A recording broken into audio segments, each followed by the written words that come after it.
Chapter 2 Going Far From Home. You wake up in your bedroom, and last night was rough. Last night was very rough.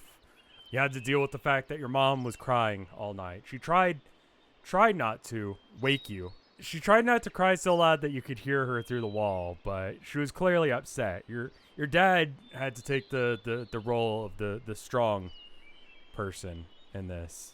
In the corner lies the bedding material for all your brothers and sisters who've already gone to war.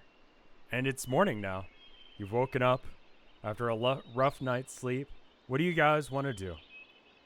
According to the summons for your drafting, you're supposed to get there as soon as possible the next day. Let's have you go head out to the kitchen, see if you can find Mom. You head out to the kitchen. Your mom and your dad are already there. Are the soldiers paid well? They're paid okay. Not great, but they are given equipment based on what position they have. You head out to the kitchen where your mom and dad are already seated around the table, just hanging out. Your mom has obviously been crying a good deal of the night and is kind of just exhausted at this point, unable to really do anything else. Doesn't look like she's got any tears left in her. She sees you, but isn't able to say anything other than, "Hi, honey." Your dad just sort of gives you a nod, like, you know, the poll says that you guys want to check and see if she's okay. The answer is no. I'll let you guys hug them as a free action. I feel like that's along the same lines of what you were trying to do. So, you go and hug your parents. We should probably get things together. We're gonna have to stop by Abe's place and pick him up. He decided that he wanted to come along, wanted to join. Might drop by my town, pick up anything that we need on the journey there and back. Your dad is gonna go ahead and go outside to start getting the beetle ready for the day. What happens to you if you just don't go? Usually you're thrown in prison or executed. You are 100% needed for the war to be able to be won. And it is, despite the fact that your country itself is not specifically involved in this war, there is the peace treaty between you, between the countries in order to, So, first off, you say, "I promise to come home, Mom." She kind of just looks at you and she says, You better. In that sort of way where you know she wants to say other things but can't. Ask Mom and Dad if they know where our siblings were assigned in the army. You know that a few of your siblings were assigned to the Deer Divisions, which is one of the more prestigious things, but one of the more dangerous jobs. It's got a higher fatality rate. The fact that you haven't been getting any letters back is concerning. It could just be that they're all the way on the war front itself. A few of them were able to get easier jobs, running caravans and stuff like that, but at least a couple of your family members got into deer divisions. The deer have deer tanks, basically. They've got howdahs on their backs that allow them to be used like mouse tanks. So you don't really need to ask that question of your mom because you already know that information. So instead of asking, you just remembered that. You tell your mom, "I love you." "I love you too." You hug her and kiss her. You just keep hugging and don't let go. Until your dad comes back in the room. Says, "All right. Let's get going." You head outside. Your mom's just standing on the doorstep. Unable to do anything but just stare blankly. She's tired. She didn't sleep. She's exhausted. This is not what she wanted. Especially on her birthday. More hugs. You hug her again. "Love you, Mom." You know what will happen if you don't go. If you're not caught and killed, your parents will be held accountable for not bringing you. They know where you live. They came by your house to draft you. You give her one big, long last hug and hop onto the cart where your dad has set up the beetle. Start rolling your way towards town. Your dad's quiet. He definitely stayed up with your mom, but is able to, you hug dad. You hug dad while you're on the ride. Listen, just promise me and your mom that you don't try and go for any deer positions. Try and get something easy, okay? Try and get something easy, like guarding some town in the middle of nowhere or something. So even get a position around here. That would be great. Got a position near here.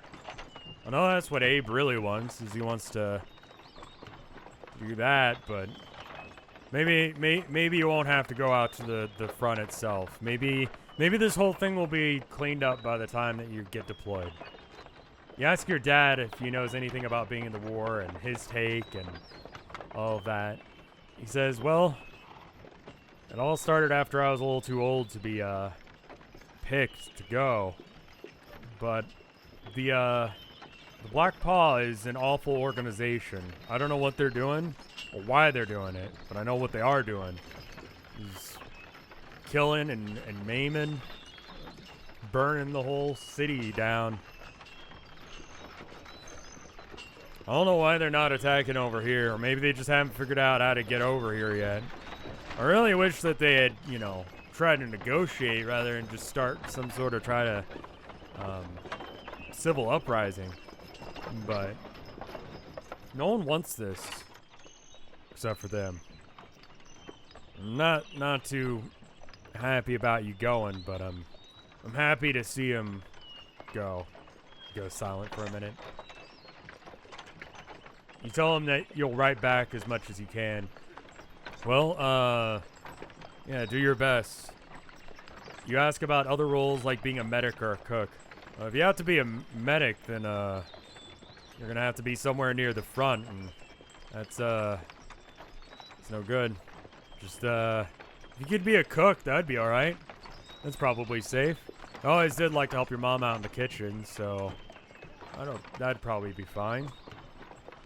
Please say goodbye to Emily and everyone else for me, Dad. Sure, I'll do that one for free. No problem, kid.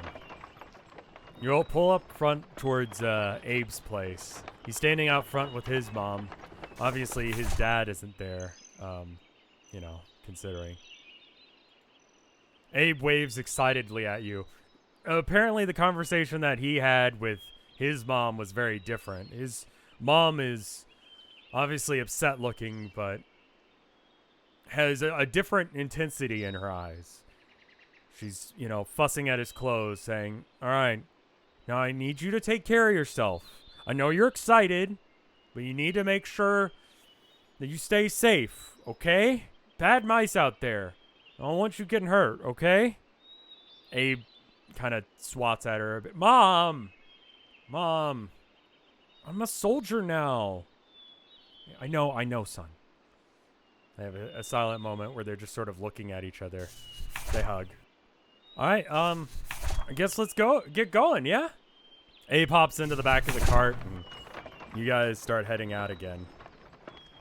Abe is like, he's excited. He had a hard time sleeping last night, and his tail is just going all over the place. His eyes darting around. He's just happy as happy can be. You, excited too? Wonder why we ever became friends with this guy? You know, he's kind of trouble.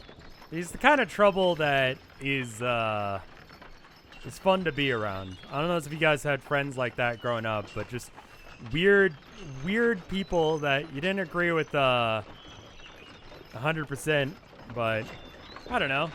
Just kind of off-kilter weird people in your life. Am I the only one who had that experience? Emily was not drafted. They needed, they were looking for just the rough and tumble kind of people, and just didn't catch Emily's name in the lineup, it works out that way sometimes. They just sort of, went around town, saw who they could see, and I think probably because she was too shy to go out and see you, it probably saved her. Check cart for useful tools. The only things really in the cart right now are you, your dad, and Abe, and the supplies that you got with you. Not a lot, just like a bag full of basic provisions that'll give you the 1 day's journey back and forth for your dad and so on. Really nothing in the cart. Your dad made sure to clean it out. Just no real reason to bring anything else. As far as can we permanently die in this like in Town of Nowhere? 100%, yes. You're going to war! The only possessions you've got on you really are the boots, the shoes that you got from your dad as your birthday gift, which I forgot to mention, the map that you bought, and the scarf you got from Emily. You begin to try to play I Spy with Abe. It's an interesting game when you don't have the ability to see colors, really, which is a mistake I made last time. Sort of start going, all right, I spy something sharp, says Abe. It's kind of sharp looking. Grass? No, it's not grass. Tree? No, trees aren't sharp. What? My wit? That's a pretty good one. It's a good one, Bree. Beetle horn? No, rock. Yeah, there it is. Rock. Yeah, that rock right over there. Pass a large rock. Abe is clearly excited about the prospect of going off to war. He doesn't really seem to care too much about the war on the alternate front. He's obviously more interested in getting vengeance for what happened to his father. It's a common thing down here that pirates will raid caravans in order to take their stuff. Unfortunately, your friend, Abe's father,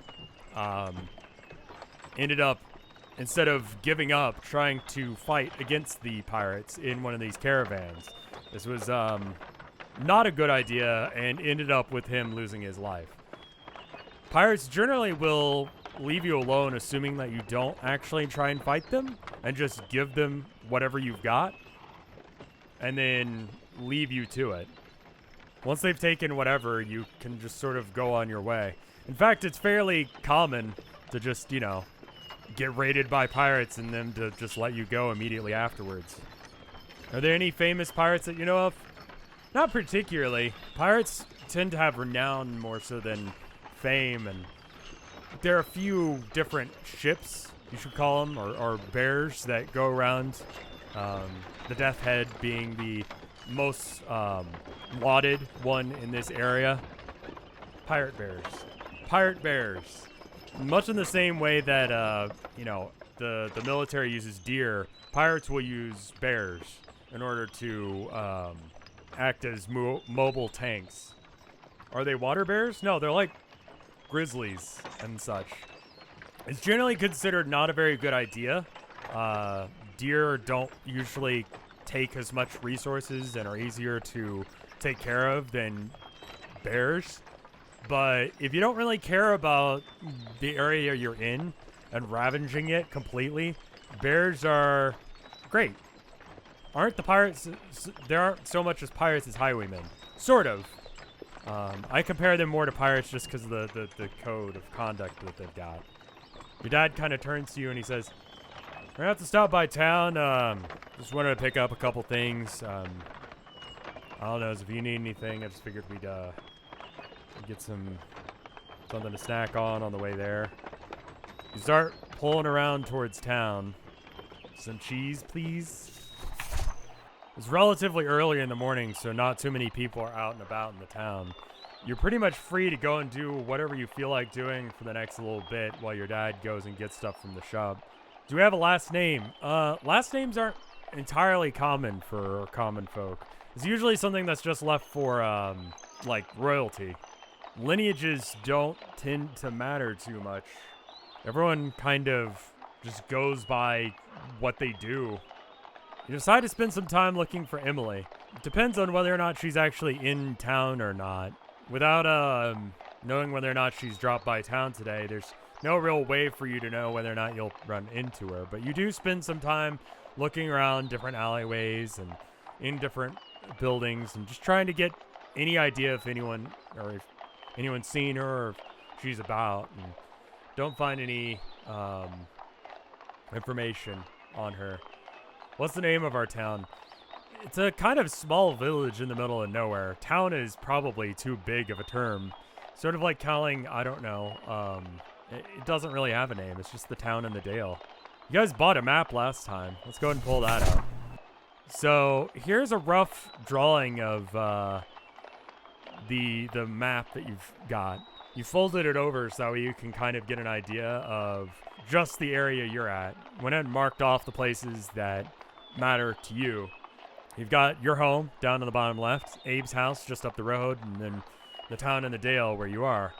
Relic is apparently where they're going to be having the mice from in the nearby areas come, so that way they can meet up, get ready for being sent out. As such, the old abandoned relic is now just, the rally point. It is now being referred to as Fort Relic.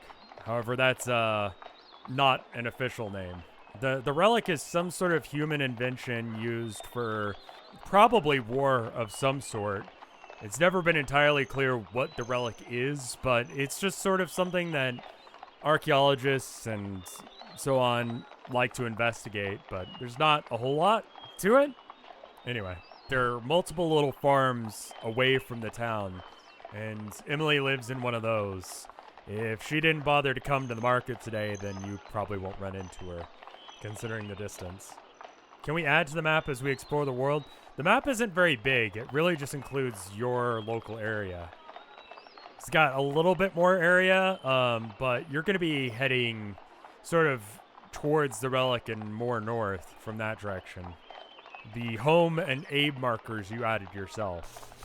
You decide to go ahead and hit the store and say goodbye. You head into the store where Honda is helping out your dad with the things that he's buying.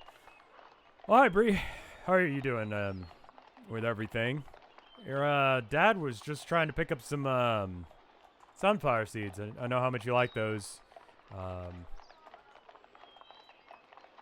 So I'm not really supposed to get involved in the politics of what's going on. But I hope that you stay safe out there. Generally speaking, the bird merchants are considered a neutral third party to any and all wars or so on and so forth. This allows them to do business with pretty much everyone, excluding anyone who burns them on anything. This has left some people to distrust the bird merchants, and thus they don't want to work with them. But everyone sort of knows Honda in town and knows that they're, a good guy. He hasn't gone outside of town for years. They don't really trade in weapons or what have you. Mainly because metal is expensive and kind of a pain to do. Soldiers gotta eat, yeah. Leave a heartfelt note with Honda to give Emily. Sure, yeah, next time she's in town, I'll make sure to give her this.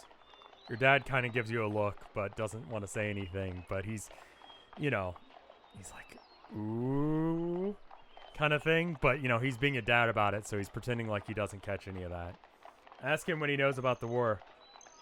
Not much. I haven't really gone out to see. It's a good thing I got a job out here. Not much going on here. You tell him to tell Emily goodbye. He says, all right, I understand. I can't go to war. I'm just a little guy, and it's my birthday. He kind of gives you a look like your birthday was yesterday. I got drafted on my birthday. It's still my birthday. Okay. Honda gives you a quick look. Your dad finishes up what he was getting and asks if you want to get anything while you're there. What do sweets look like? There's not really much in the sweets department. Sweets are kind of hard to do, as you guys know that. Does he practice bird law? He's a merchant. He doesn't practice bird law. Also, bird law is just regular law because that's how laws work. rat law is bird law, and bird law is octopus law, so on and so forth. The octopus are intelligent too. Yes, they run the sea kingdom stuff, which again are not technically part of the council. However, the Falling Moon tribe, the country that you're a part of, wants to include them and the bird merchants into the council so that way they can get decisions made for themselves, but the other council members, other council countries are not interested in doing that. You asked for a cool hat and a teapot, maybe something for Emily, maybe a cookbook. Well, you could get something for Emily, and I guess I could hold on to it for you while you do what you have to do. You suggest that you could wear a teapot as a cool hat. I suppose you could. Your dad, not wanting to argue with you on the day after your birthday and, you know, the day that, you know, you're going off to war, decides to buy you the teapot. Your dad buys you the teapot, and yeah, it says, don't put this on your head, son. You could, they'll give you armor if you actually end up going to the front lines. Son, daughter, child, don't put this on your head. Whichever is the correct one. I apologize. Say, can we get a hug? Like a hug goodbye? Kind of just looks at you and goes, okay, I guess. You hug Hondo. This is the first time that you've hugged Honda. He doesn't put a whole lot of heart into it. Put on the tea hat and make a horrible little pun for the pot hat along the lines of drying pan to lighten the mood. This concerns and confuses everyone, okay? You ask about the painting in the wall. The painting in the wall is just a simple drawing of a field somewhere. It says, that's where I had my first shop. I just thought it was a nice drawing. Someone from that town decided to, stares at you still wearing a pot on your head, decided to do it for me. You ask him about magic. I don't know anything about that. There's definitely people in this universe who do believe in magic. Honda does not appear to be one of them. Yeah, your dad paid for the pot and is now confused on why you're wearing a pot on your head. Well, thank you, Honda, says your dad as he heads out the door. We should go find Abe. Head outside and see Abe hanging out near the cart. He's clearly ready to go. You start trying to come up with teapot-related puns. Generally confusing for everyone. Is Bree all right? Your dad kind of looks at you. You all right, kid? Chat says, no. This is a child before war. Fair. Well, I guess we should go ahead and get going then. You hop back into the cart. Put the teapot away for a minute because I have no idea how to... I can't draw the teapot for every scene that you're in from here on out. Just yet. Just like the map shows, after driving by Abe's place and then to town, you start making your way towards the forest, towards where Fort Relic is. You haven't ever really been all the way out to the forest before. Your friend Abe's got a tree next to his house somewhat, but that's about as close as you've ever been to a tree. After a bit of time just sort of sitting quietly, eating sunflower seeds, you ask Dad if he knows anything about the relic or what the relic is. I've never seen it myself. I've traveled to the town just down the road and done some trading with them, but never seen it. Kind of interested to know. Never really bothered, never really needed to. It'll be exciting. Abe perks up. Yeah! This is gonna be great, Bree. Listen, once you get over all the nerves, it's gonna be great. We're gonna do some good stuff out there. Make the world a better place, you know? You apologize to your dad for the teapot scene and explain that you're stressed. Yeah, yeah, I understand. Don't worry. I think we're all stressed. You tell your dad that you love him. He says, I love you too, Bree. You ask him if it's dangerous. Abe kind of perks up, but doesn't say anything. Yeah, it can be, but haven't heard about anything recently. As far as you're aware, Abe's father died in perhaps not this forest, but a nearby forest when attacked by pirates. You thank your dad for raising you. Says Bree, you're a great kid. Always have been. Really easy kid to raise. You know, never caused any trouble, never did anything wrong. Never really had to ground you for anything. You're a good kid, Bree. Thank you for being a good kid. You turn to Abe and say, what are you gonna do if they don't put you on the front lines? Be honest, Bree, I don't really want to be on the front lines. I don't really care what's going on at the war front or anything like that. I'm just worried about taking care of my mom around here. Get rid of those pirates. If I have to go to war to save this country, I guess that's fine. Yell, okay then, that's better than I thought. Please take care of your health. Abe, that's not how it works. He's a child. He thinks that he gets to choose these things.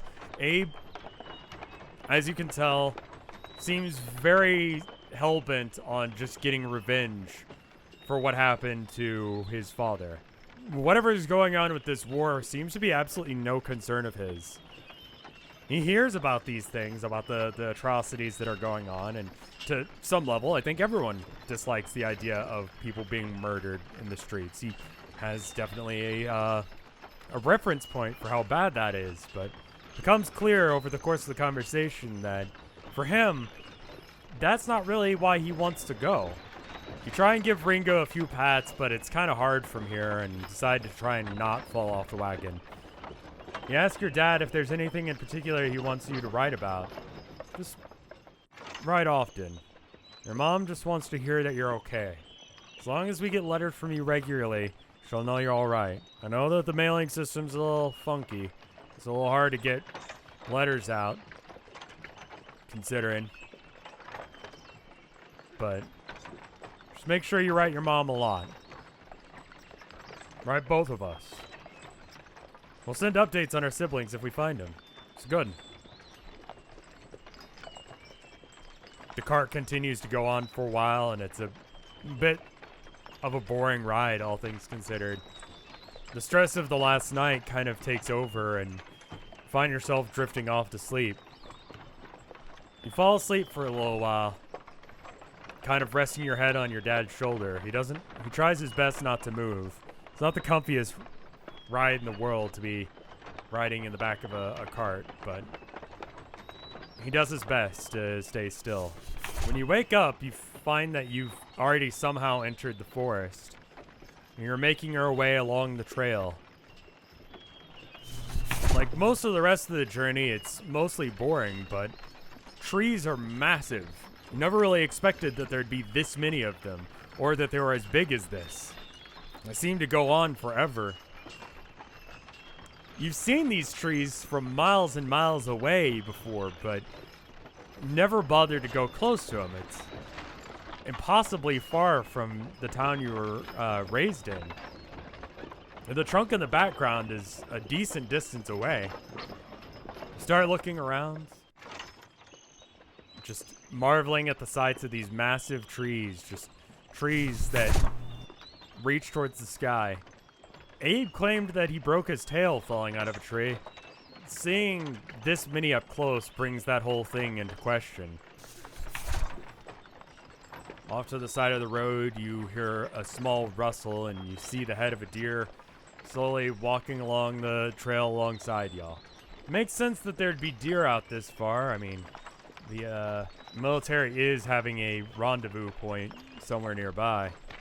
Deer are one of the animals, much like beetles, that really didn't get around to evolving or creating culture. Deer sort of hit the limits of what deer are able to do right around when humans were a thing. And they really haven't changed much since then. Mice have attempted to cultivate and At least somehow breed them to be able to make better war animals, but... In other words, staring at a deer as a mouse is about as weird as staring at a deer as a human. Just sort of there. Has enough time for any significant mutations in animals post-nuke. You know, there's been a few... It's been a while, but, you know, like I said, humans are still around in small numbers. It's just not... Humans are no longer the dominant species and are not going to be dominant. Deer are huge, right? They're bigger than dogs. If you've ever seen a deer, they go up to about my shoulder for heads. You start to ask Abe how he really broke his tail. And while you do that, you decide you're going to examine the deer that's kind of following along the side of the road with you. Abe says, I fell out of a tree, you know? It happens, you know? If you climb up trees, you're going to fall out of trees, man. As you watch the deer, you notice that that's not a deer. You start to tell your dad that something's wrong, but as you start to move forward a little bit more, the deer starts to make a sudden move around the side of some bushes. Your dad sees what you're saying as the deer comes around the corner of the bushes.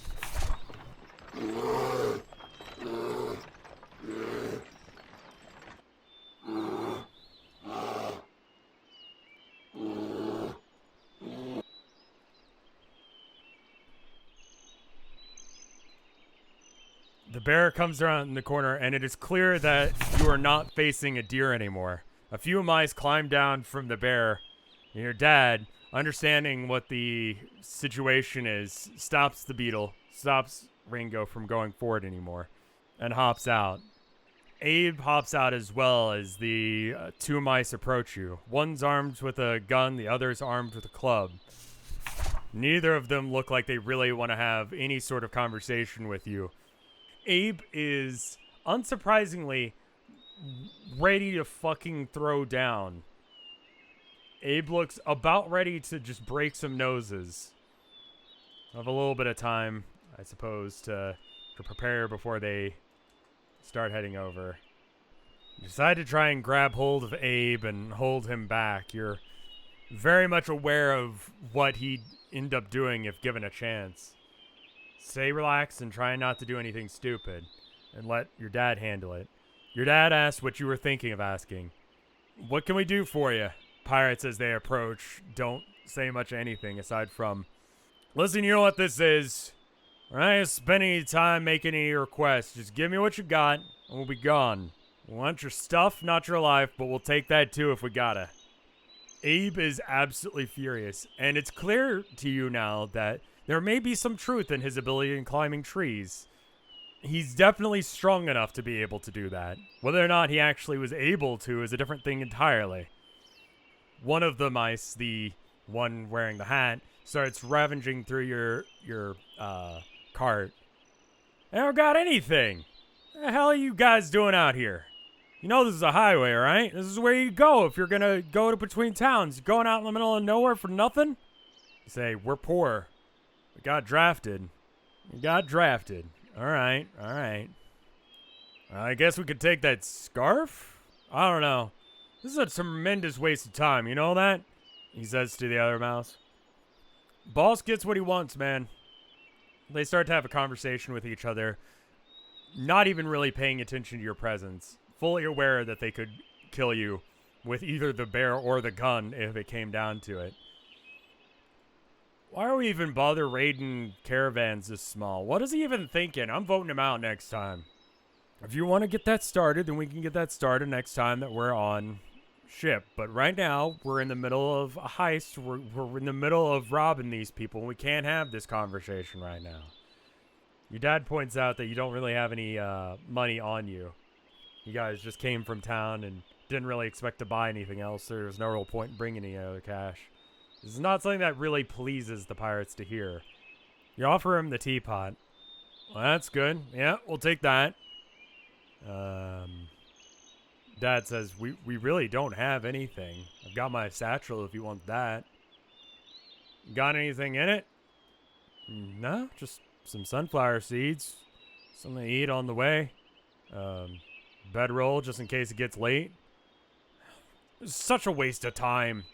I'm taking the scarf, though. I'm taking your teapot and your scarf. Sunflower seeds, I guess. Taking anything else you got, and then we're getting out of here. It's a waste of time.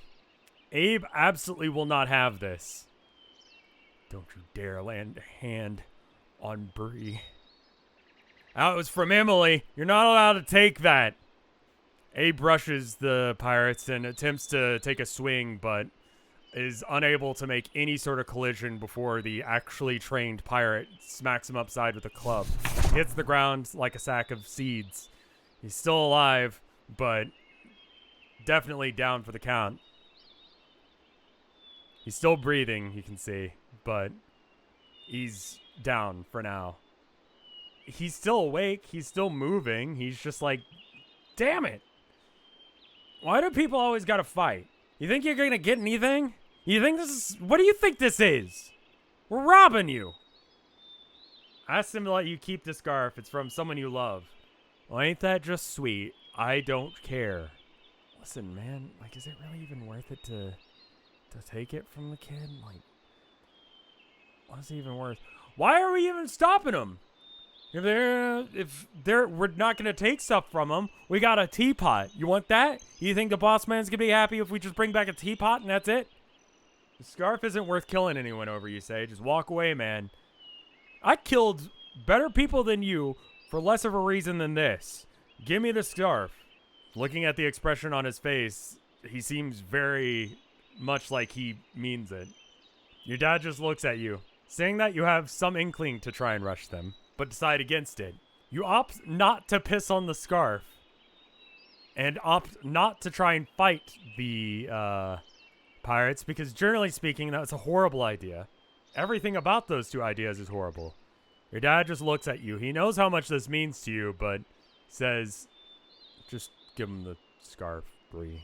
It's not worth getting hurt over. We need to do something for Abe as soon as possible. You pretty much got two options here. Give him the scarf or don't. If you don't give it to him, there's a high likelihood that you, your father, and Abe could get horribly injured. You decide you're going to try and rip off a piece to keep. It's a little bit harder than you thought, emotionally and physically, to rip a piece of this scarf and try and keep it secret. The pirates just kind of look at you like, what the hell are you doing? Because they're looking at you. Don't do that. Give it here. Oh, shit. Conveniently timed deer, you say. They say, what? And then somehow that actually ends up being true. A conveniently timed deer appears. It has the flag of the council on it. The deer hops the bushes from the other side and lands stoically, allowing the cannons to rotate.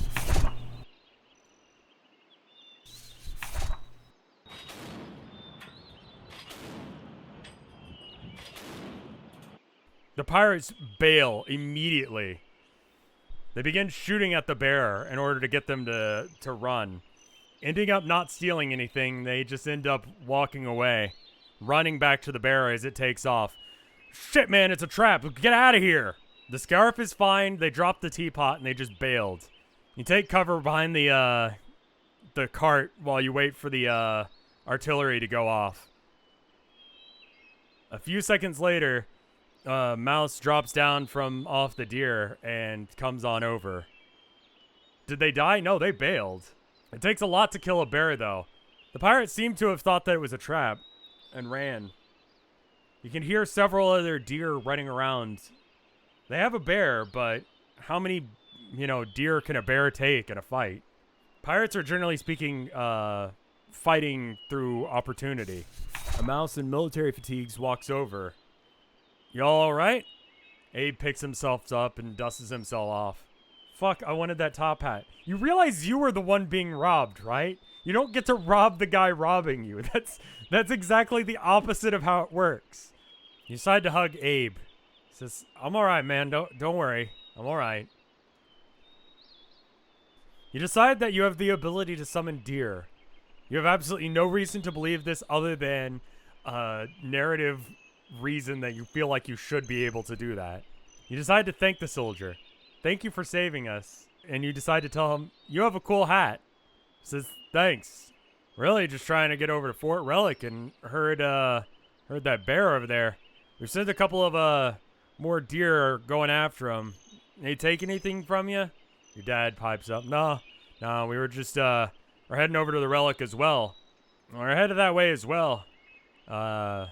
These two got drafted. Yeah, that's pick up the teapot. You pick up the teapot, sure. You decide to confess to Abe that you wanted that guy's top hat. He kind of gives you a look like, dude, what? Well, if y'all want, since we're heading the same direction, y'all can follow us and we can get you there safely. Not really in the business of going after pirates right now. We're trying to get everyone together so we can go out to the war front, but, you know, since we're headed the same way. Your dad agrees to this and be helpful. He gets back into the howdah of the deer and you guys get back into the cart. Abe kind of just nurses his wound and says, no, I could have taken him, right? I had that. If we had just jumped him as soon as they got there, I think I could have taken him. You say, no, Abe. No, you didn't have that. Your dad agrees without saying anything, but kind of nods his head. And the bear, Abe, you mentioned, I would have worked it out. He spent a little bit more time just having little discussions with Abe, trying to discuss whether or not you would have had any chance, or if he would have had any chance in beating a bear in hand-to-hand combat. I did climb a tree. I could climb a bear. What's the difference? The forest starts to part some, and you start to see the fort as it's been set up. Deer mull around as you start to approach the fort. Your car comes to a stop. Your dad lets you out and says, all right, I guess this is where you guys go. I love you, Bree. You decide to cry and hug your dad and say, I love you too. Is Abe coming with us? Yeah, Abe is coming. Yeah, he got drafted too. I mean, he less got drafted and more like aggressively acted like he wanted to be drafted until the guy made sure that he would. So, and that's about all I've drawn for this session. That is going to be it for today. Thank you guys so much for watching. I'll see you guys in the next one.